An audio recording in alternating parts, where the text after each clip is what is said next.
So someone asked me how I organize my pieces when I'm foundation paper piecing. I like to cut my pieces out all at once and then group them with the pattern. So it looks like a hot mess, but I do have a system. I also like to use Acorn glue because it only dries when you iron it and it's easy to remove. So here's my stack. I'm going to take the first piece of fabric. So what I've done is I've got, let's see, there's 8 pieces underneath this piece of paper. Okay, so here's my 8 pieces. Piece number 1 is going to be piece number 1 on my block. So I flip my paper over. I like to do this in the daytime because I can see, that's why I showed you my window. I can use my window light to know where piece 1 is, and I literally just put a little bit of glue. You don't need much.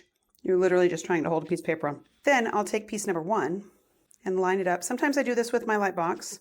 Sometimes if it's a nice bright shiny day, like it is today, I don't do that. So I will line up my piece and make sure that my whole piece is covered, right? And it is. And I know that this is not the way that legit kits patterns are. I know that you're supposed to cut the shape, but I'm doing this one off of other pieces that I have left over. And this is why I like that glue. I can pick it up and move it around until I get to the right place, okay?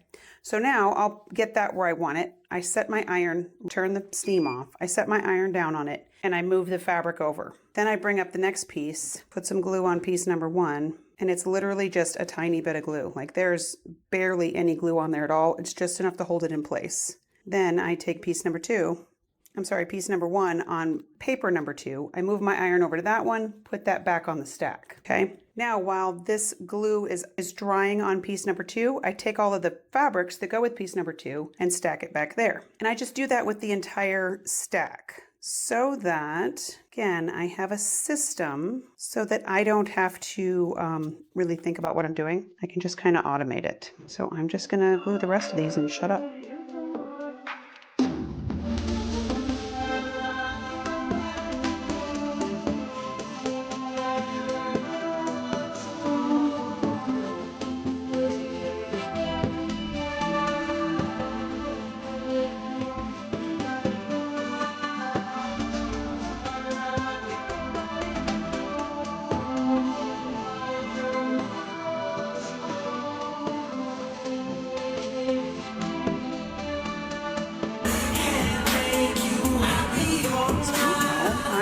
Put down piece number 1 on my entire stack. Then what I do is I take this entire stack over to my sewing machine with my pressing mat and my cutting surface, and I make the whole blocks before I come back and trim them down. So that's just the first step that I do in my foundation paper piecing when I'm using papers.